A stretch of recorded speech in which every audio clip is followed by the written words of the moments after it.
What up, people? Oh my goodness, dog rough. Sorry, goodness gracious me. What up, people? It's your boy Chig from Guna Eagle Eye coming to you again with a brand new video.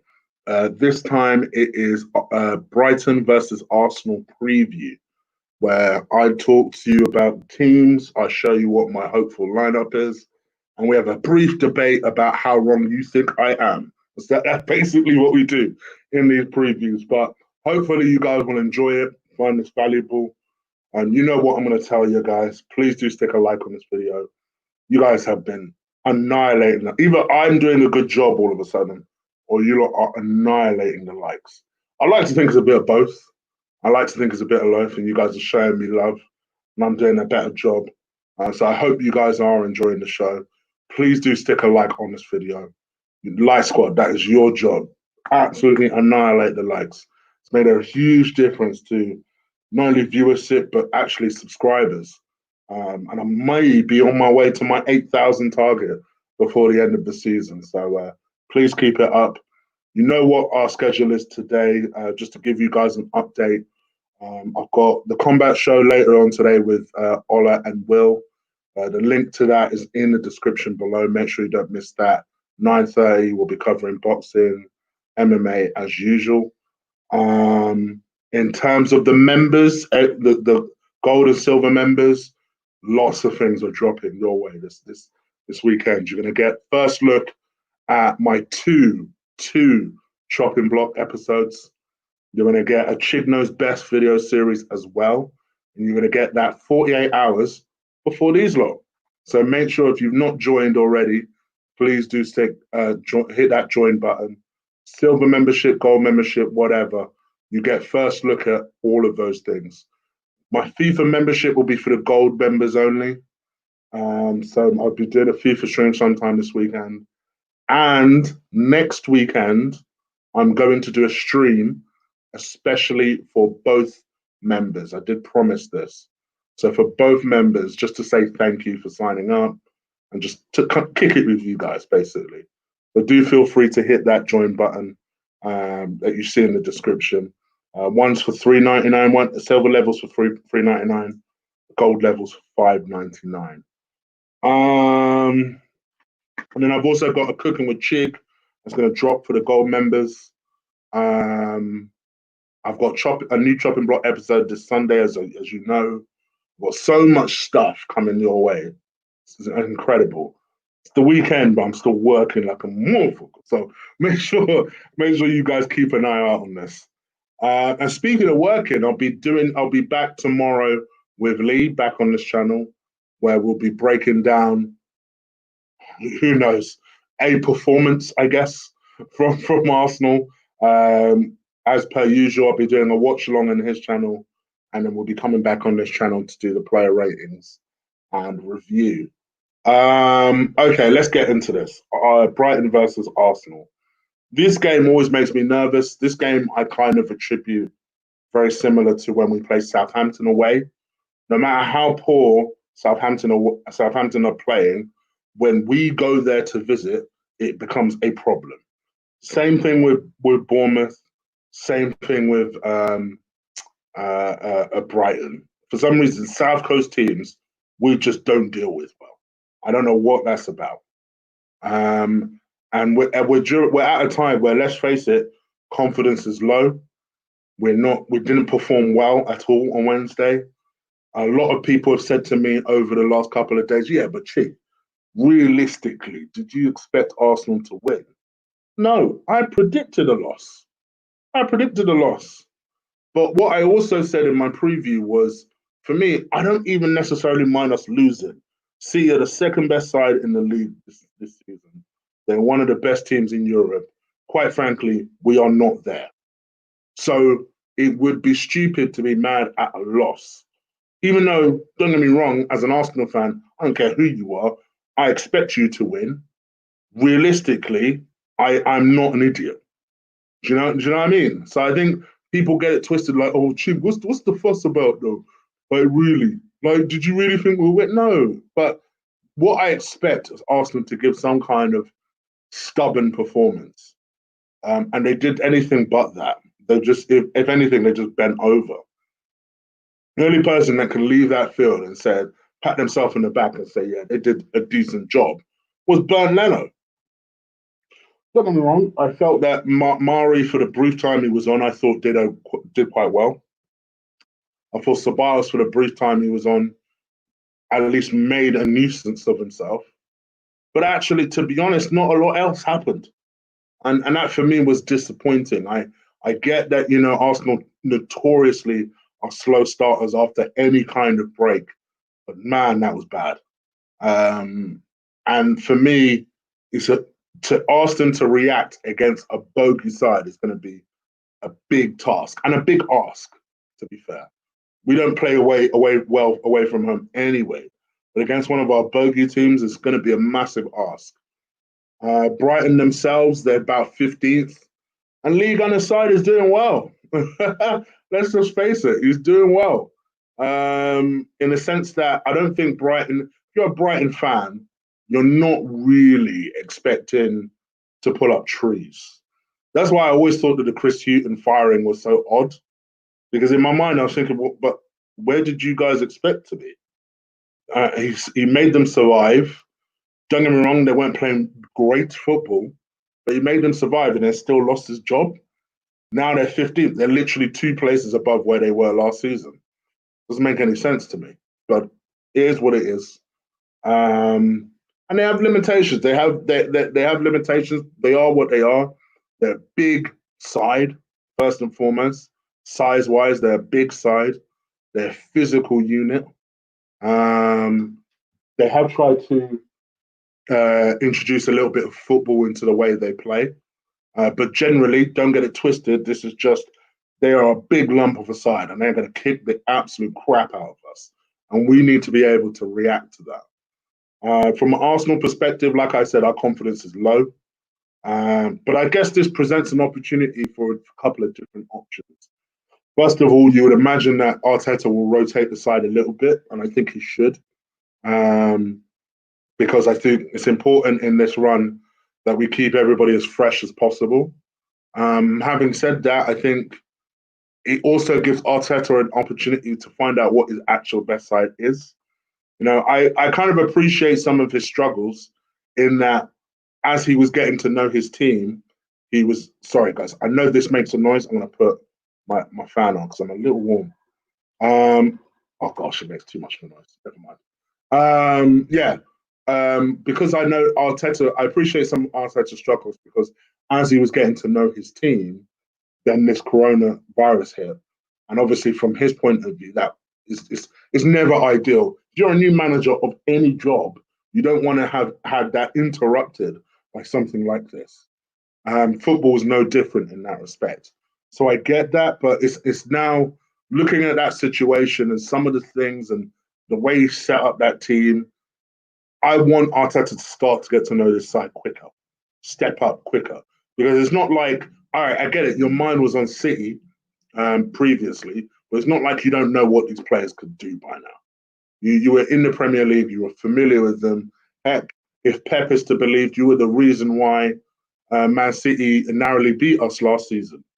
So you clearly know this side well enough to be able to beat them. So you should be able to fix their deficiencies, at least in theory. And Arteta's going to have to make peace with some certain players like Rob Holding and Ainsley Maitland-Niles. Quite frankly, I think these are sort of players where Arteta is going to have to reach out to them to a certain degree and just say, you know what, my bad, but I kind of need you now. I need you. And I think there's no harm in that, but I think he's got to be able to do that. Anyway, I've rabbited on and on and on. Let me show you what my side is.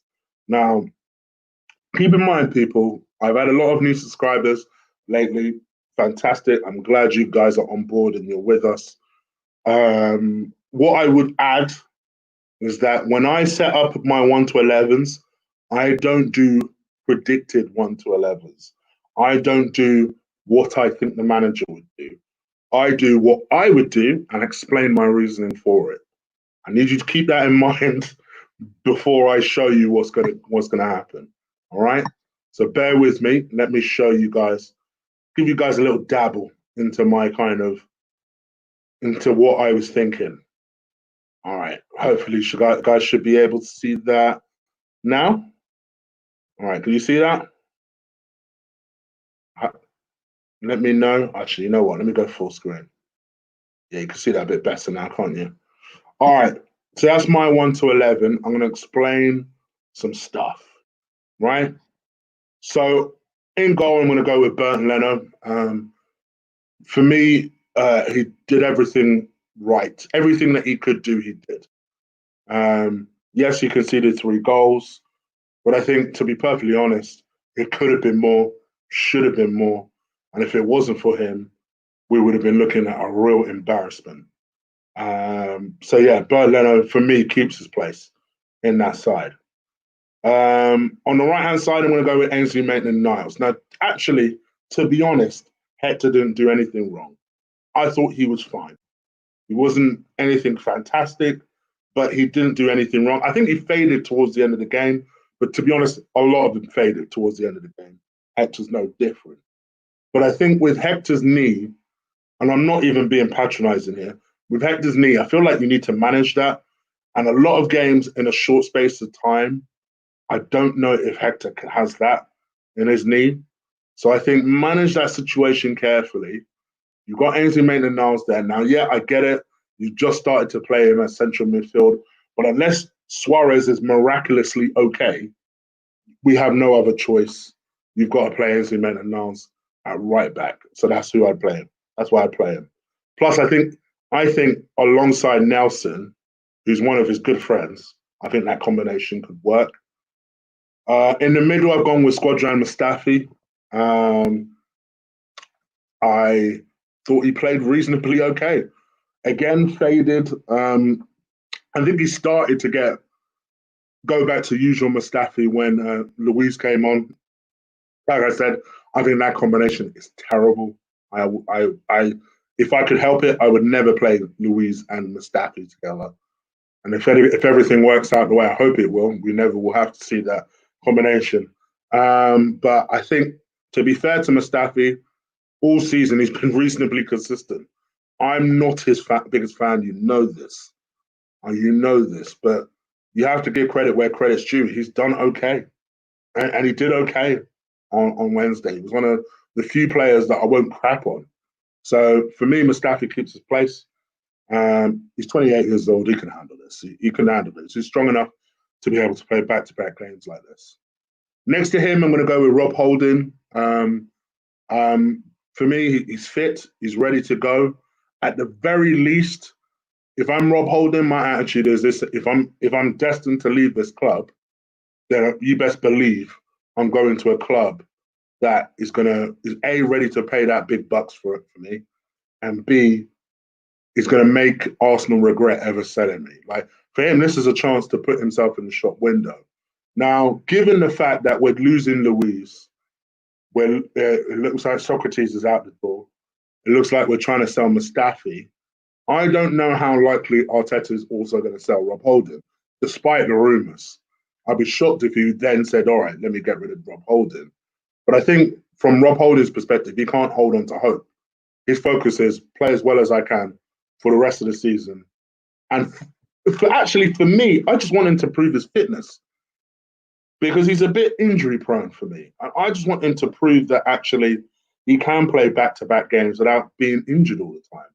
So let's see what he does. And I'm going to play Rob Holding. And I'm going to play Kieran Tierney because, quite frankly, the kid hasn't had a lot of football. I think Arteta may opt to swap it for Kolasinac, given that Kolasinac is a little bit more physical and might cope maybe a little bit better with with Brighton. But I actually think that would be a mistake because, yes, I know that Kieran Tierney is a little bit injury prone. Actually, this guy is pretty physical. But he's pretty physical. Don't let the look fool you. These Scottish motherfuckers are tough. Don't let the look fool you. I've seen some of them games in Celtic. He is pretty physical. So I actually think he could cope with that battle pretty well. Plus, he's lost out on so much playing time with Arsenal. I just want to see him. I just want to see him in the Arsenal strip. I mean, there are plenty of games that Kolasinac will be able to fill in and play and be able to give Kieran a breather. Plus, if Kolasinac is actually on his way out, we don't owe him shit.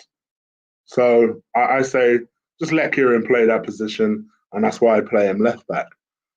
In the centre or midfield, I'm going to go with Torreira and Ceballos. Ceballos, I thought, came on Wednesday, another one who I thought made a nuisance of himself. I've heard people say that there was no creativity there. And I think those people generally are Ozil fanboys. Simple as that. He came on there to try and get control of the ball. That's simple as that. No one was getting control of the ball. And by the way, the beloved Mesut wouldn't have been able to get control of the ball either. And I thought he largely did that. He was a nuisance. He did what I expected him to do. I like Ceballos. I think Ceballos is still an underrated guy. I still don't know if I spend the money required to buy him, but I like the player. So I'm going to go with Dani Ceballos in the middle.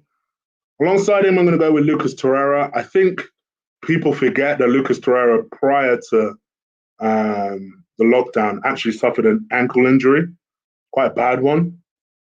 So when people are asking, well, why is Torreira fit but not fit? That's because my man's working his way back to fitness. So I was in two minds about this because I thought to myself, realistically, is he going to be there?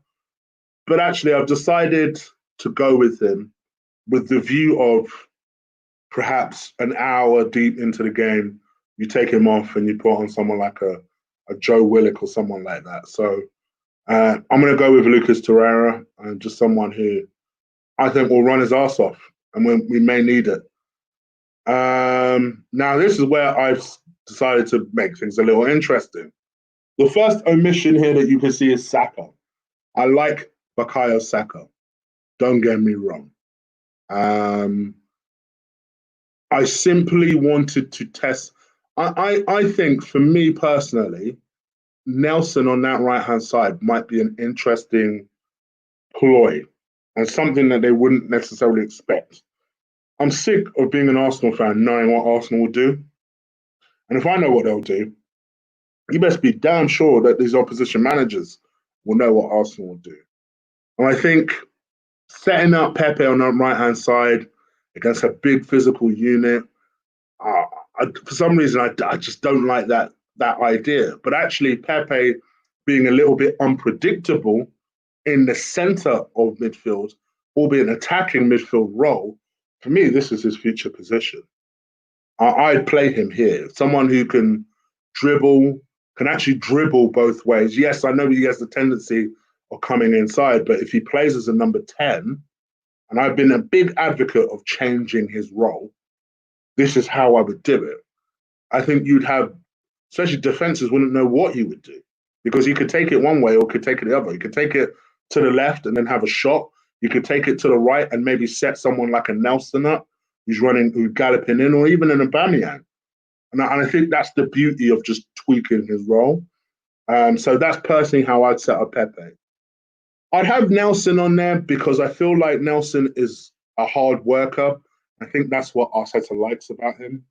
I've not quite written off Nelson. I'm close, but I'm not quite there. I know Mr. Gunner is a big advocate of what's Nelson ever done, but my kind of idea of it is this.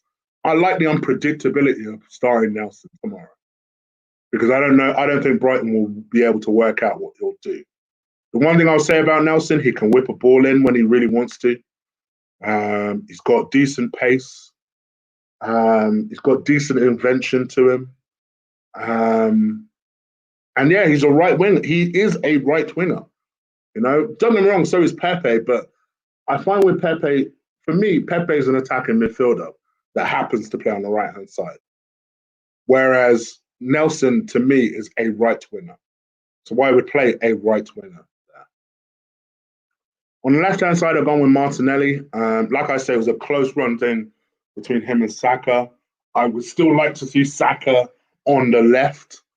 And my temptation here was to go Martinelli up top, Saka on the left. If this game was a home fixture, that would be my team. because quite frankly, Aubameyang doesn't deserve to hold on to his place off the back of Wednesday's performance. I think this experiment of Aubameyang on the left needs to stop. I get the rationale. I do get the rationale. Because if you put Aubameyang on the left, he does tend to, Aubameyang can never play up front by himself. I identified that 2 years ago. This is something I mentioned on my channel 2 years ago. Up top by himself, Aubameyang is useless. Having said that, he can't be much more useless than playing on that. The way he played on Wednesday, he didn't want it. He went in the mood to run. He went in the mood to show himself into different options. He went in the mood. And I think actually for him, what he loves doing is just scoring goals, banging in goals. And I think if you give him two quick guys on either wing, you've got another quick guy as a number 10. All of them on their day are good passers of the ball. I think Martinelli perhaps needs to work on that side of his game a little, but I think generally they're all good passers. I think this could be a very, very good ploy. Plus, you can interchange between Martinelli and Aubameyang anyway, which is probably what would happen if both of them start. Plus, I must admit, I do agree with the fellas when they say, what has Martinelli actually done since January? Because January he was killing it, and then ever since then he's been benched. It makes no sense. This 18-year-old, I get it, we've got to protect him, but I think now is the time to unleash it. We need him, quite frankly. Unfortunately, we are in the situation we're in where we need an 18-year-old. That is just the situation we're in. So for me, I've gone with Martinelli on the left-hand side. And that's the side that I think I go with Brighton. And let me tell you guys, this is not going to be an easy game. I think that this is going to be a grind, like a real grind. But at the same time, I think largely if we're about it, and we show some commitment and quite frankly, show a bit of heart and bravery, I think we could scrape a 2-1 victory. So my prediction is 2-1. What do you guys think? Let me know. Leave it in the chat room. Leave it in the comments below. I hope you guys are all well. You guys are active as ever in the chat. Big up to Hacks. You thought I missed it, didn't you? I didn't miss it. Thank you, brother. I appreciate the donation, even with £1. Thank you, brother. I appreciate that. And I guess, have I missed any other donations or any new members? Let me double check. I don't think I have. I don't think so. I don't think I have. All right, guys. What I'm going to do, let me leave you guys to it. By the way, tomorrow I will be doing an Eagle Eye episode, which is a Transferoma show. I don't normally do it on a Saturday, but because the fact I did a preview today, I'll be doing an Eagle Eye episode at 9 o'clock. So man is working tomorrow because I've got to do the watch along, then I've got to do the player ratings here. Then an hour and a half later, I've got to do an Eagle Eye episode. Putting in work tomorrow for this channel. I'll tell you, the stuff I'm giving you, look. But anyway, I hope you guys enjoy it. Like I say, I'm going to go with a 2-1 win. Brighton are a bogey team, so I am worried about that prediction, but I'm still going to go with it. 2-1. Let me know what you guys think. And until later, I'll be on the Combat Show later tonight, so don't miss that. Take care. Deuces. Wait. Excuse me. I just saw something. No, I did not see something. Okay. All right. Deuces.